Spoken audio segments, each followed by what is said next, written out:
ಎಲ್ರಿಗೂ ಕೂಡ ಮತ್ತೊಮ್ಮೆ ನಿಮ್ಮ ಯೂಟ್ಯೂಬ್ ಚಾನಲ್ಗೆ ಪ್ರೀತಿಯ ಸ್ವಾಗತ. ನಿನ್ನೆಯಿಂದ ಹಲವಾರು ಜನ ಕಮೆಂಟಲ್ಲಿ ಪ್ರಶ್ನೆಯನ್ನು ಕೇಳ್ತಾ ಇದ್ರಿ. ಅದೇನು ಅಂತಂದರೆ KA ಇತ್ತೀಚೆಗೆ ಏನು ನೋಟಿಫಿಕೇಶನ್ ಆಗಿತ್ತು ಕರ್ನಾಟಕ ಆ, ಪರೀಕ್ಷಾ ಪ್ರಾಧಿಕಾರದಿಂದ ವಿವಿಧ ನಿಗಮ ಮಂಡಳಿಗಳ ಒಂದು ನೇಮಕಾತಿಗೆ ಸಂಬಂಧಪಟ್ಟ ಹಾಗೆ ಆಲ್ರೆಡಿ ಅಪ್ಲಿಕೇಶನ್ ಹಾಕೋದಕ್ಕೆ ಮತ್ತೊಮ್ಮೆ ಡೇಟನ್ನು ಕೂಡ ಎಕ್ಸ್ಟೆಂಡ್ ಮಾಡಿದ್ರು.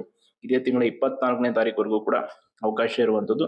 ಬಟ್ ಆದರೆ ಒಂದು ಈಗಾಗಲೇ ಪರೀಕ್ಷೆ ದಿನಾಂಕವನ್ನು ಕೂಡ ನಿಗದಿ ಮಾಡಿ KA ಅವರು ಒಂದು ಪ್ರೆಸ್ ನೋಟನ್ನು ಹೊರಡಿಸಿದ್ದಾರೆ.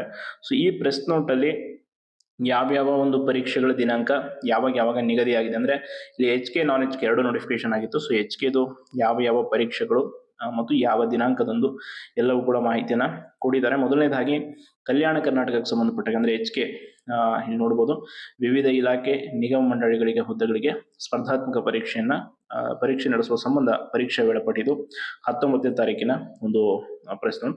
ಸೊ ಇದರಲ್ಲಿ ಮೊದಲನೇದಾಗಿ ಕೊಟ್ಟಿರುವಂಥದ್ದು 20/12 ಅಂದರೆ ಇದೇ ಡಿಸೆಂಬರ್ 20ನೇ ತಾರೀಕು ಶನಿವಾರ BWSSBದು ಕಿರಿಯ ಅಧಿಕಾರಿ, ಮಾರಾಟ ಪ್ರತಿನಿಧಿ, ಕಿರಿಯ ಅಭಿಯಂತಕರು ಆ್ಯಂಡ್ ಕಿರಿಯ ಅಭಿಯಂತರರು ಗ್ರೂಪ್ C, ಕಿರಿಯ ಅಭಿಯಂತರರು ಮೆಕ್ಯಾನಿಕಲ್, ಇದೆಲ್ಲ ಒಂದು ಸ್ಪೆಸಿಫಿಕ್ ಪೇಪರು ಮಧ್ಯಾಹ್ನ 3ರಿಂದ 5 ಗಂಟೆವರೆಗೂ ಇರುತ್ತೆ. ಇದು 20. ಆ್ಯಂಡ್ ಅದಾದ ನಂತರ ಬೇರೆ ಬೇರೆ ನಿಗಮ ಮಂಡಳಿ ಸಂಸ್ಥೆಗಳ ಹೆಸರು ಕೂಡ ಕೊಟ್ಟಿದ್ದಾರೆ ಸಪ್ರೇಟಾಗಿ. BDAದು ಪ್ರಥಮ ದರ್ಜೆ ಸಹಾಯಕರು FDA ಆ್ಯಂಡ್ ಪ್ರಥಮ ದರ್ಜೆ ಕೋರ್ಟ್ ಕ್ಲರ್ಕ್, ರೆವಿನ್ಯೂ ಇನ್ಸ್ಪೆಕ್ಟ್ರು, ಅದರ ಜೊತೆ ತಾಂತ್ರಿಕ ಶಿಕ್ಷಣ ಇಲಾಖೆ, RJUG, SB ಆ್ಯಂಡ್ KKRTC ಎಲ್ಲವೂ ಕೂಡ ಈ ಬೇರೆ ಬೇರೆ ಇದರಲ್ಲಿ ಪ್ರಥಮ ದರ್ಜೆ ಸಹಾಯಕರಿದೆ, ಸಹಾಯಕ ಲೆಕ್ಕಿಗ, ಹಿರಿಯ ಸಹಾಯಕರು, ಎಲ್ಲ ಹುದ್ದೆಗಳದ್ದು ಸಾಮಾನ್ಯ ಜ್ಞಾನ ಪತ್ರಿಕೆ ಬೆಳಿಗ್ಗೆ 10ರಿಂದ ಮಧ್ಯಾಹ್ನ 12:30ವರೆಗೆ. ಇದು 21/12 ಆ ಒಂದು ದಿನದಂದು ನಡೆಯುವಂಥ ಪರೀಕ್ಷೆ.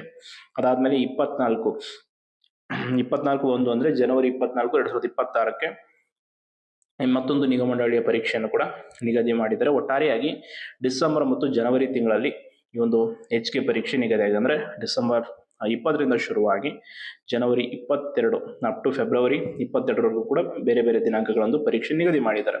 ಬಟ್ ಒಂದು ಇಂಪಾರ್ಟೆಂಟ್ ಸೂಚನೆ ನೀವು ಈ ಬಾರಿ ನೋಡ್ಕೊಳ್ಳೇಬೇಕಾಗಿರುವಂಥದ್ದು ಏನು ಅಂದರೆ ಋಣಾತ್ಮಕ ಮೌಲ್ಯಮಾಪನ ಇದೆ, ಅಂದರೆ ನೆಗೆಟಿವ್ ಮಾರ್ಕಿಂಗ್ ಇದೆ. ಸೊ ಪ್ರತಿ ತಪ್ಪು ಉತ್ತರಕ್ಕೆ ಅಂದರೆ ನೀವು 4 ತಪ್ಪು ಮಾಡಿದ್ರೆ 1 ಅಂಕ ಕಡಿತಗೊಳಿಸಲಾಗುತ್ತೆ. ಆ್ಯಂಡ್ ಇನ್ನೊಂದು ಇಂಪಾರ್ಟೆಂಟ್ ಅಂತಂದರೆ ಪರೀಕ್ಷಾ ಕೇಂದ್ರದಲ್ಲಿ ಮುಖಚಹರೆ ಪರಿಶೀಲಿಸಿ ಪ್ರವೇಶ ಇಡುವುದರಿಂದ ನೀವು ಬಿಫೋರ್ 2 ಗಂಟೆ ಮುಂಚಿತವಾಗಿ ಪರೀಕ್ಷಾ ಕೇಂದ್ರದೊಳಗೆ ಹಾಜರಿರುವಂತಕ್ಕದ್ದು. ಅಂದರೆ ಪರೀಕ್ಷೆ ನಿಮಗೆ ಇಲ್ಲಿ ಮಾಮೂಲಿಯಾಗಿ ಮಧ್ಯಾಹ್ನ 3 ಗಂಟೆ ಶುರುವಾಗುತ್ತೆ ಅಂತಂದರೆ ನೀವು 1 ಗಂಟೆಗೆ ಅಲ್ಲಿ ಪರೀಕ್ಷಾ ಕೇಂದ್ರದ ಹತ್ರ ಇರಬೇಕಾಗುತ್ತೆ. ಆ್ಯಂಡ್ ಅದಾದಮೇಲೆ ಉಳಿದ ವಿವಿಧ ಕೊಟ್ಟಿದ್ದಾರೆ ಉತ್ತರಿಸದಿರುವ ಪ್ರಶ್ನೆಗಳಿಗೆ ನಿಮ್ಗೆ ಫಿಫ್ತ್ ಆಪ್ಷನನ್ನು ಈ ಬಾರಿ KA ಏನು ಇಂಟ್ರೊಡ್ಯೂಸ್ ಮಾಡಿರುವಂಥದ್ದು.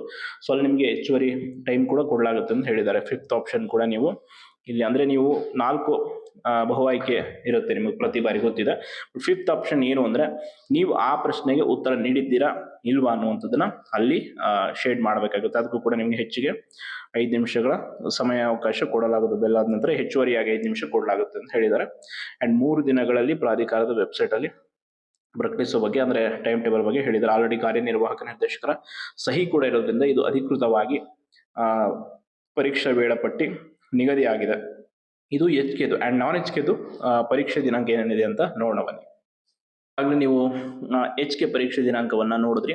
ಬಟ್ ನಾನ್ HKದು ಶುರುವಾಗೋದೇ ಜನವರಿ 10ನೇ ತಾರೀಕಿಂದ ಅಪ್ ಟು ಜನವರಿ 10ನೇ ತಾರೀಕಿಂದ ನಿಮಗೆ ಕೊನೆಯದಾಗಿ 25/1/2026ವರೆಗೂ ಕೂಡ ಪರೀಕ್ಷೆ ನಡೆಯುತ್ತೆ. ಮೊದಲನೇದಾಗಿ ನಾನ್ HK ಈ ಒಂದು ವಿವಿಧ ನಿಗಮ ಮಂಡಳಿಗಳ ನೇಮಕಾತಿಯಲ್ಲಿ ಯಾರ್ಯಾರು ನಾನ್ HK ಅಪ್ಲಿಕೇಶನ್ ಹಾಕಿದ್ರೆ ಅವ್ರಿಗೆ ಮೊದಲು 10/11/2026ಕ್ಕೆ ಯಾವ್ಯಾವ್ದು ಪರೀಕ್ಷೆ ಇದೆ, ಕೃಷಿ ಮಾರಾಟ ಇಲಾಖೆದಾಗಿರ್ಬೋದು, WSSBದು, ಅದರಲ್ಲಿ ಬೇರೆ ಬೇರೆ ಕಿರಿಯ ಅಭಿಯಂತರರು, ಕಿರಿಯ ಅಧಿಕಾರಿ ಫಸ್ಟ್ ಸ್ಪೆಸಿಫಿಕ್ ಪೇಪರ್ ಇದೆ ನಿಮಗೆ ಸೇಮ್ ಆಸ್ ಇಟ್ ಈಸ್ 3ರಿಂದ 5 ಗಂಟೆ. ಅದಾದಮೇಲೆ 11/1ಕ್ಕೆ ಒಂದು ಪೇಪರ್ ಇರುತ್ತೆ ನಿಮಗೆ ಸಾಮಾನ್ಯ ಜ್ಞಾನ ಪತ್ರಿಕೆ.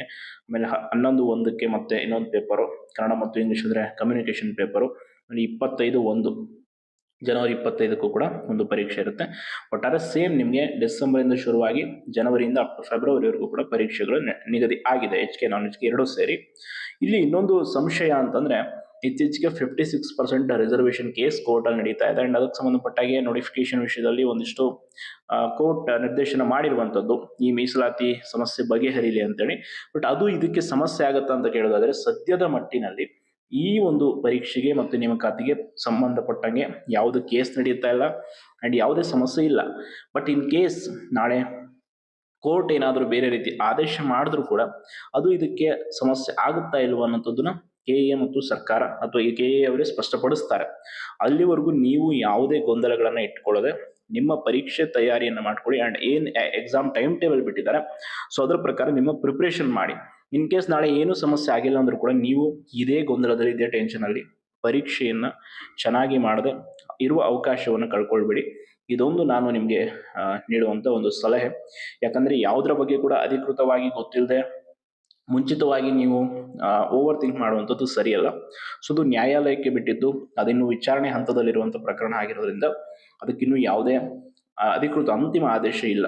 ಹಾಗಾಗಿ ನೀವು ಸದ್ಯಕ್ಕೆ ಅದರ ಬಗ್ಗೆ ತಲೆ ಕೆಡಿಸ್ಕೊಳ್ಬೇಡಿ. ಸರ್ಕಾರ ಮತ್ತು ನ್ಯಾಯಾಲಯದ ವಿಚಾರದಲ್ಲಿ ಅದು ಏನಾಗುತ್ತೆ ಮುಂದೆ ಬೆಳವಣಿಗೆ ಅನ್ನುವಂಥದ್ದು ನೆಕ್ಸ್ಟ್ ಹಿಯರಿಂಗ್ ಇದೆ 27ನೇ ತಾರೀಕು, ಅವತ್ತು ಗೊತ್ತಾಗುತ್ತೆ.